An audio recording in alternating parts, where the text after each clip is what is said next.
할렐루야. 오늘 명절 연휴 첫날입니다. 추석 연휴 기간 동안 주님의 평강이 여러분들의 가정 가운데 충만하시기를 축복합니다. 오늘 말씀의 제목은 하라입니다. 우리가 함께 읽은 본문의 말씀은 고린도전서의 마지막 부분이죠. 바울은 고린도전서의 마지막을 기록하면서 몇 가지 실행으로 옮겨야 할 것들을 뭐뭐 하라라는 표현으로 권면을 합니다. 총 5가지를 권면을 하는데 이 시간 우리가 그 5가지를 간단하게 한번 살펴보도록 하겠습니다. 첫 번째는 남자답게 강건하라입니다. 바울은 13절에서 깨어 믿음에 굳게 서서 남자답게 강건하라 라고 그렇게 권면을 하죠. 고린도 교회 성도들은 거짓 교사들의 둘러싸여 있었습니다. 그들은 고린도 교회 성도들을 인간적인 술수와 지혜를 바탕으로 거짓된 가르침을 전하는 자들이었죠. 이들의 유혹 앞에서 흔들리지 말고 믿음 가운데 굳건히 서 있을 필요가 있었다라는 겁니다. 그런데 남자답게 그렇게 서 있어라 라고 얘기를 하죠. 여기서 남자답게라는 말은 굽히지 않는 용기가 강하게 함축되어진 남자다움의 미덕이다 라고 그렇게 말할 수 있습니다. 그리고 강건하라 라는 이것은 강한 힘을 외부적으로 표출하는 거예요. 남자답게 라는 말은 내면적으로 강한 마음을 가지라는 것이고, 강건하라는 말은 외부적으로 그 내면적인 내면 안에 있는 그 남자다움을 강하게 표출하는 것입니다. 그러니까 13절의 말씀은 믿음으로 굳게 서서 남자다움의 용기를 가지고 힘있게 싸우라라는 것이죠. 누구와요? 거짓 교사들과. 그들의 교리에, 그들의 유혹에 넘어가지 말고 그렇게 맞서 싸우라는 겁니다. 여러분, 우리는 이 땅에서 믿음을 지킬 때에 이러한 덕목들이 정말 필요한 것 같습니다. 세상의 유혹과 핍박이 워낙 강하게, 그렇게 집요하게 몰아치니 어정쩡한 그런 믿음 생각 가지고는 안 된다라는 것이죠. 아닌 것은 아니다라고 정확하게 말할 수 있어야 되고 그것을 주장할 수 있어야 되는데 좋은 게 좋은 거라고 거짓된 것을 이야기하는데도 거부하지 못하는 그런 모습은 우리의 신앙에 결코 도움이 되지 않는다라는 겁니다. 이 마지막 때에 남자답게 강건한 모습으로 믿음에 굳건히 설 수 있기를 축복합니다. 두 번째는 사랑으로 행하라입니다. 1장부터 16장까지 언급했던 그 모든 일들을 해결하는 데에는 가만히 생각해보면 사랑이라는 단어를 빼면 해결할 수 없을 것 같습니다. 교회 내에 분쟁하는 것, 그리고 도덕적 무질서에 관한 것, 그리고 결혼과 우상제물에 관한 것, 그리고 공적 예배에 관한 것을 교훈을 다뤘을 때 은사에 대한 그런 부분들, 그러니까 그런 모든 해결책들은 결국 사랑밖에 없는 거예요. 사랑이 없으면 아무것도 할 수 없는 거죠. 그래서 바울은 이 모든 것을 사랑으로 행하라 라고 그렇게 권면하는 겁니다. 그렇습니다. 우리가 교회 생활할 때에 그 모든 영역에서 사랑이 빠지면 안 되죠.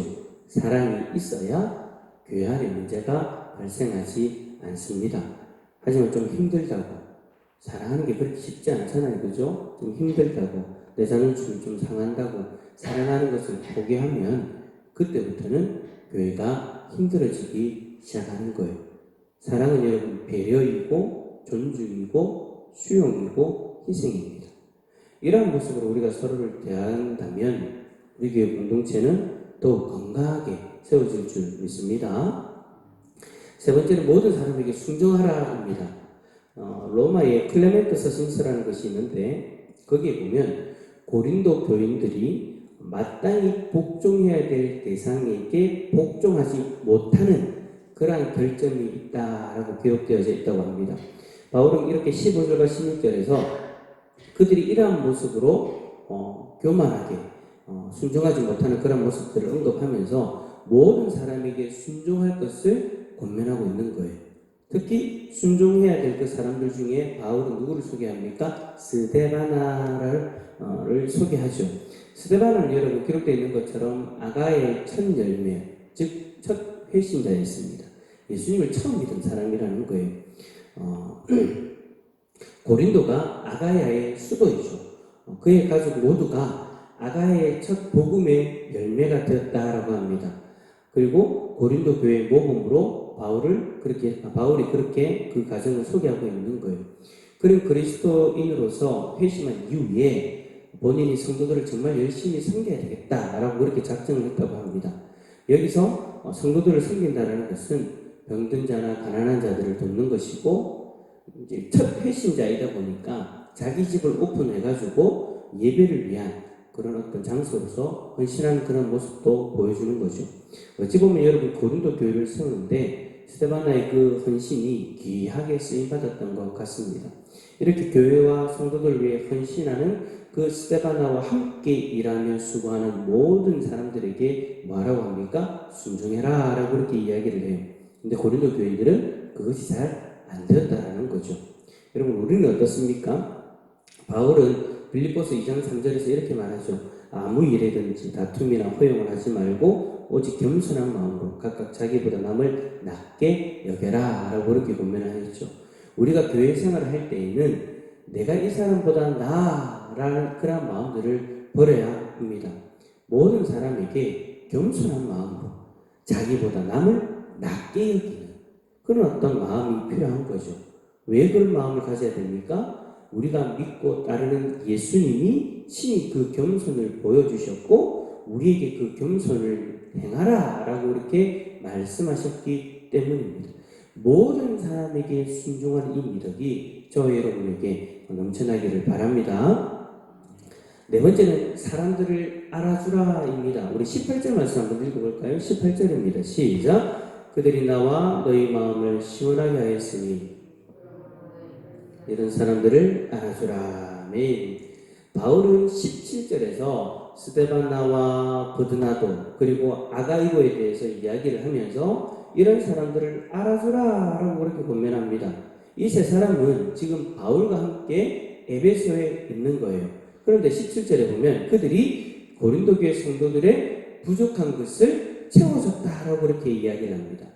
여기서 부족한 것이라고 번역되어진 이 헬라어 안에는 어떤 의미가 있냐면 물질, 믿음, 사랑 이러한 것들이 부족하다. 그러니까 이런 모든 것들을 다 아울러서 부족하다라고 라는 그런 의미를 가지고 있대요. 근데 문맥의 흐름상 바울이 고린도 교회에 부족합니다라고 말하는 것은 물질이나 믿음 그런 것보다 사랑의 교제가 부족하다라고 그렇게 바울을 이야기하는 것이죠. 이 세 사람이 이 부족한 것을 채웠기에 바울과 고린도 교회 성도들의 마음을 시원하게 해줬다라고 그렇게 이야기를 하면서 이렇게 사랑을 행하는 이들을 뭐하라고요? 알아주라라고 이야기를 합니다. 알아주라는 말이 뭐예요? 인정해주라는 것이죠. 교회는 사랑으로 헌신하는 이들의 헌신을 인정해줄 필요가 있습니다. 성도들의 인정은 그러한 헌신자들에게 격려가 되어지고 힘을 주기 때문이죠. 사랑으로 헌신한다는 것이 쉽지 않잖아요. 사랑으로 헌신하다 보면 지칠 때가 있고 그러한 것들을 내려놓고 싶은 마음을 가질 때가 한두 번이 아니잖아요. 그죠? 근데 그러한 사랑의 헌신을 지속적으로 할 수 있도록 교회는 그들의 헌신을 인정해 줄 필요가 있다라는 것입니다. 그런 인정을 통해서 더욱 힘을 내어서 사랑으로 헌신할 수 있기 때문이죠. 이 사랑의 헌신을 인정하는 이런 모습이 우리에 있기를 바랍니다. 근데 가만히 보면 참 그렇죠. 사랑으로 헌신할 때 인정해 주기보다 무시할 때가 참 많은 것 같아요. 보는 면서도 인정해 주지 못하고 그냥 지나가 버리는 우리들 마음 가운데 어떤 질투, 어떤 그런 어떤 시기하는 마음들이 조금씩 막 일어나다 보니까 인정해 주는 것이 참 인색한 것 같습니다. 우리 교회 공동체 안에는 그렇게 서로를 인정해 줄 수 있는 그런 모습들이 넘쳐날 수 있기를 부탁을 드립니다. 다섯 번째 마지막으로는 거룩하게 입맞춤으로 서로 문안하라입니다. 20절에 보시면 거룩하게 입맞춤으로라고 그렇게 기록되어져 있는데 이것은 성도 안에서의 사랑의 사귐을 이야기합니다. 입맞춤의 행위가 초대교회의 공식적인 어떤 의식으로 발전된 것으로 보입니다. 그러니까 서로 만날 때마다 남자는 남자끼리, 여자는 여자끼리, 동성간에 그렇게 서로 섬기는 거죠. 그런데 이러한 행동이 혹시나 그릇된 모습으로 보일 수 있다라는 거예요. 그러니까 교회 안에서는 사랑의 어떤 교제로서의 그런 모습인데 세상 사람들이 볼 때에는 이상하게 볼 수도 있다라는 겁니다. 그래서 거룩한 입맞춤을 하라 라고 그렇게 표현을 하죠. 여기서 거룩함으로 번역되어 이 헬라어 단어는 통상적으로 성령과 관련되어질 때에 사용하는 단어입니다.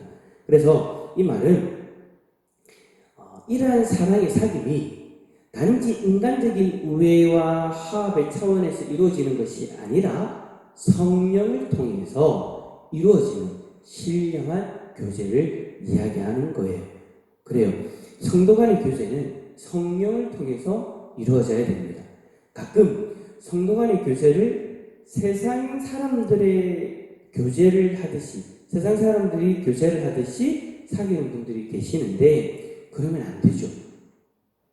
그런 모습으로 서로를 교제하게 되어지면 세상 모습과 같이 언제 다툼이 일어나고 분쟁이 일어날 줄 모릅니다.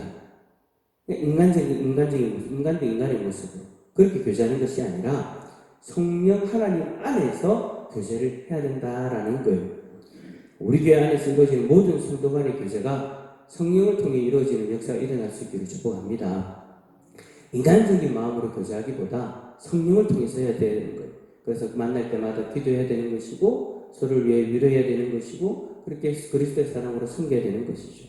말씀을 정리합니다. 바울이 마지막으로 언급한 이 5가지 권면 중에 어떤 것은 앞에서 이야기했던 것들을 아우르는 권면이고 또 어떤 것들은 교회를 위한 새로운 권면입니다.